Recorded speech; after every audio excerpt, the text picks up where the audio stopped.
Good evening.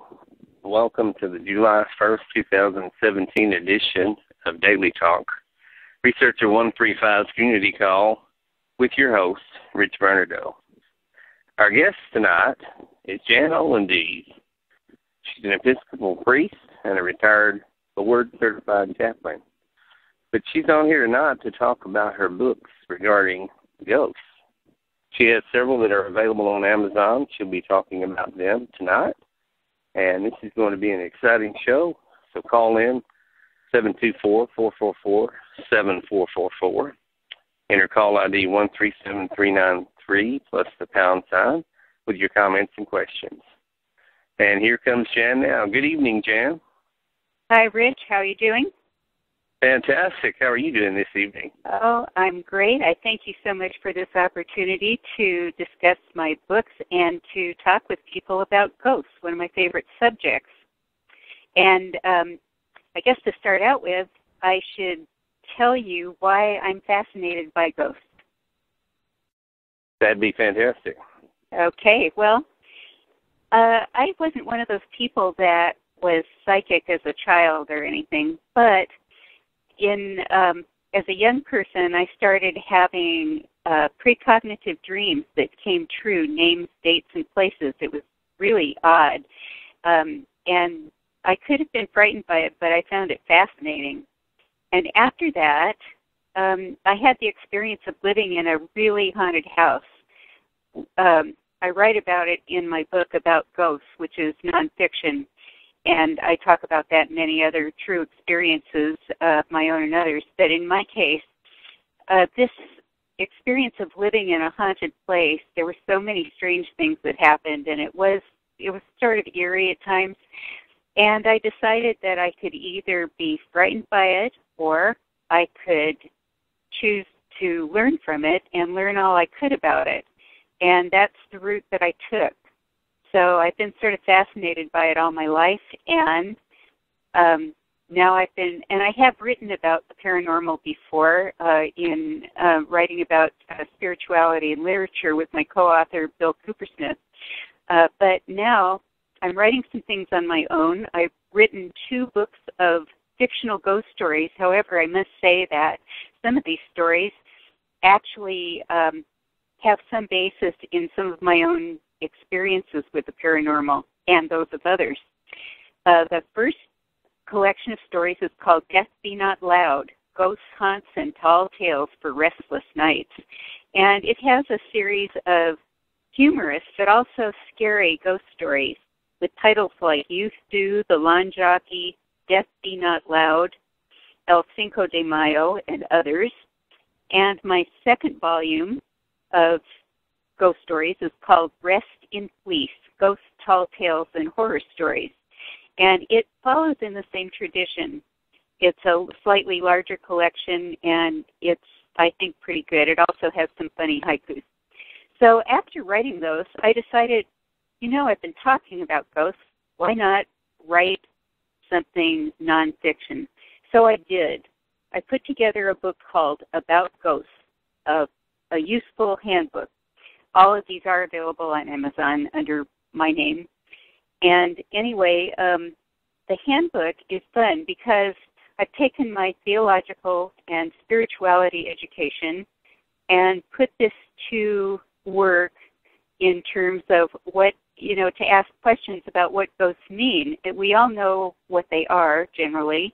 People read about them, they talk about them, they see them on television on these ghost hunting shows, which have become quite popular. And there are enormous groups on places like Facebook of people whose special interest this is. You can just find Jan, people. Jan, I understand you had also written and co-written academic articles about spirituality and fiction. So a lot in your work background and spiritual background led up to this. Tell me a little more about how you're exploring the deeper contextual meaning of these manifestations and how you talk about it in About Ghosts. Oh, okay. I would be happy to.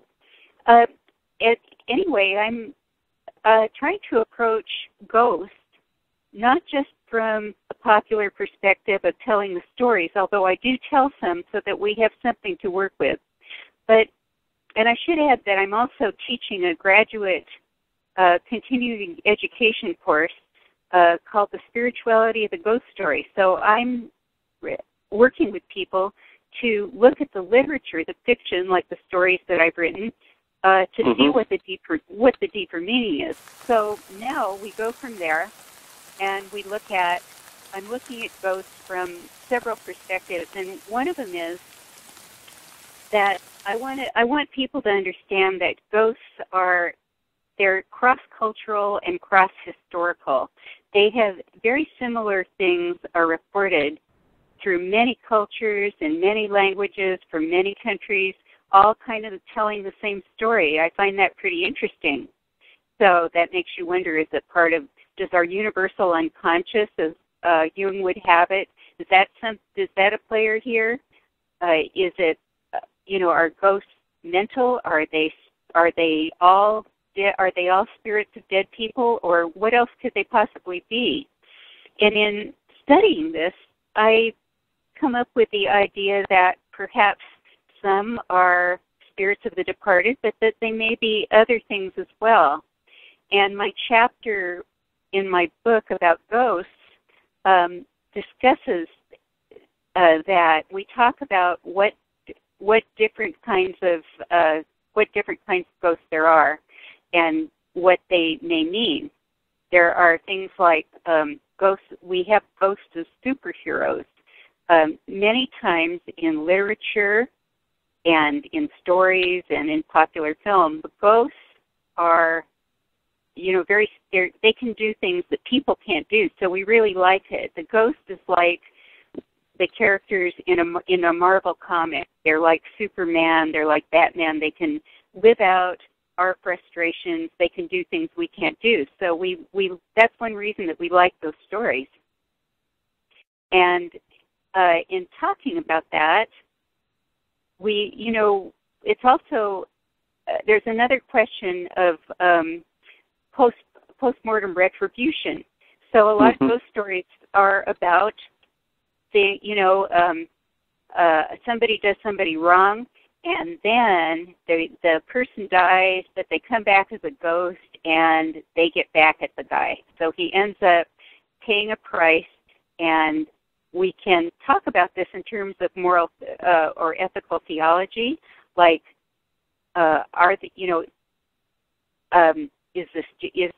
can you get justice in the afterlife? We like to think so, even if maybe really it isn't so. So it's a really interesting thing to discuss and think about. Then moving on to other ways to approach ghosts, we have ghosts that represent modern dysfunctions, which, we have needy ghosts, for example. You have people who seem attached to a place or person, like they're needy, their behavior seems repetitive, they seem obsessed, which in a way is like it's like an emotional dysfunction. So then we get into this idea of ghosts as ghosts that represent dysfunction. And to look at that, one thing that I thought of was that if you think of a haunted house, which is a place that ghosts frequent, if you think of it symbolically, the haunted house could represent the person and the person's mindset. And the mind of that person is haunted by whatever dysfunction it is, and the person is codependent on the haunted house, on the haunting of the house. For example, when we talk about haunted stories, the one that comes to one of the big ones of the last, decades was the Amityville Horror. You're familiar with that? Yes, absolutely. Most of us are. Most of us saw the movie, read the book. And in that story, whether, it was supposed to be real, some people say it was made up, whatever, it doesn't matter. The idea is you have this family, it's a classic story. The family moves to this house, and it becomes progressively more haunted by supposedly some kind of demonic being or power. And the longer, it got pretty bad. And the longer they stayed, the worse it got. So I don't know about you, but when I'm reading this story, I'm going, why don't they leave? This is driving me crazy. If that was me, I'd be out of there, if all these things are happening. But in all these stories, the families or the person always stays. And so you have to ask yourself, if you compare that to psychology, if you want to put it in a psychological context, it's like a compulsion or an addiction. There's a codependence. They need that haunting for some reason, even though it's destructive to them. And there's a lot of examples of this in literature, but one of my favorites that's a perfect, really good illustration is Stephen King's book, The Shining. In that story, this family goes to this remote hotel in the mountains of Colorado, and the father gets a job as a winter caretaker, hoping that he would be able to write his book.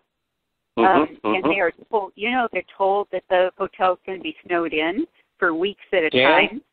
Yeah. Hold that thought for a moment. I would like to welcome a couple of callers to the line. First of all, we have Washington on the line, and hello, South Nevada. Hi, Washington. If you have a question or would like to make a comment for Jan, go right ahead, Washington. Oh, I'm happy listening. This is Wendy Williams. Hello. Hi, welcome, Wendy. Welcome to the show. We're glad you're here. Thank you. Hello, South Nevada. Do you have a question or a comment? Nope, Rick, I sure don't. I want to listen. Well, come right on in. You're great. If you do decide you want to ask a question or make a comment, well, feel free. Okay, Jan, go ahead with what you were saying. All righty. Yeah, just feel free to, I'm new at this, so Rich, just give me a heads up when you've got someone on that might want to say something. Absolutely. So we were talking about The Shining, and if you think of it, this is it's a very good example of putting the idea of hauntings in a psychological context, because the hotel, this remote hotel in the mountains of Colorado, is called the Overlook, which could be like the superego. And the main character that was played by Jack Nicholson in the movie, Mr. Torrance, and Torrance, by the way, the family name, means watchtower. So again, that's another hint from the author that this is about more than just ghosts, that the ghosts stand for something. So the boiler that is about to, the owners of the hotel tell the character that he's got to watch the boiler because it could, it's essential to heat the building, but it could blow up if it's not watched very carefully, which is analogous to the anger issues that this character has. So this is played out in a story about ghosts, but the ghosts relate to the psychology and the dysfunctions of actual people and real life. So I think it was a brilliant story, and it gives us another context in which to think about ghosts, because even if we believe that they are spirits of the dead, which there certainly is a lot of evidence that there have been sightings of these, there is also a lot of, I think, good evidence that we can take ghosts and talk about them in different ways and look at them in different ways. There are many different perspectives. If we want to talk about types of ghosts, there are lots. It's one thing to say, I don't believe in ghosts, or I believe in ghosts, but what exactly are we talking about? Rich, what do you think of when I say a ghost? What comes to your mind? Well, it's a manifestation usually of a loved one that is trying to communicate. In most cases, that's my experience with the concept of a ghost. Okay, that's very good.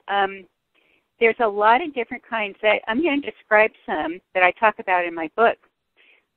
One is, I like to think of it as the ghost as film strip. Also, I have a chapter called The Ghost Out of Time. This is like you see figures that seem to walk through the walls as if there were no walls there, and they're completely oblivious to your presence or to anybody being there. But you see them, they're like an old film strip. And it's as if you're looking at another slice of time. And so that's one type. Then there's the ghost that you mentioned. The ghost is a sentient, knowledgeable being. This ghost appears very aware of those present, and it may or may not communicate with them. Following on that, you have the ghost as messenger. Now, this kind of ghost may or may not be someone known to the witness, but he has a message to convey. And he does this telepathically or verbally or many ways. An example would be like the ghost appearing somewhere significant in a way that would be meaningful to that witness. Also, these ghosts may appear to people during a crisis time. Then you have the ghost as harbinger. This is a ghost that appears to warn us about something, about a danger. And this is a whole interesting category because they're sort of like they can be like a guardian angel, like, you know, these people that they're in, say, a ship that's about to go down, but somebody has a vision or a dream about his mother and who's dead, and she says, "You've got to wake up, you've got to wake up." And he wakes up in time to save himself and the other crew members. So that's sort of an omen ghost, a helper. It's a save you in the nick of time ghost.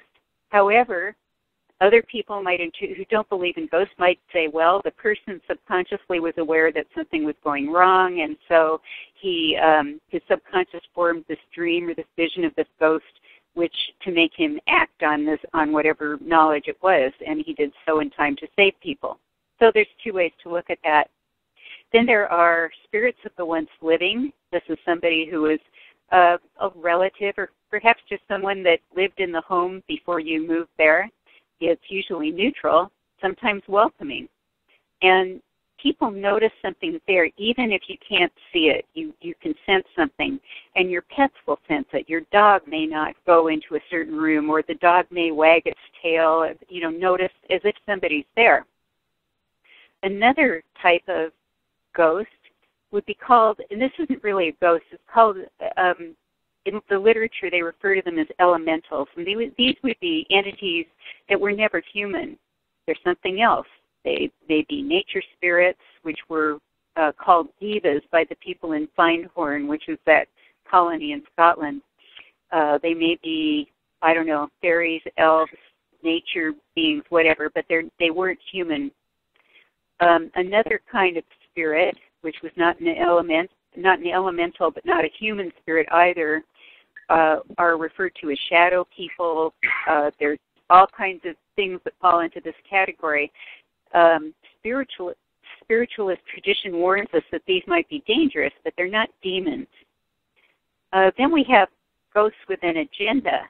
These spirits may have something on their mind, and something is propelling them and prevents them from, as they say, crossing over. And this may be related to that needy, dysfunctional thing that we discussed before. But for whatever reason, like people who can't leave the haunted house no matter how bad it is, or who can't give up something that's terrible for them, the ghosts, although they may need to move on, they just can't. Then we have contagious ghosts. These are a kind of a dangerous ghost.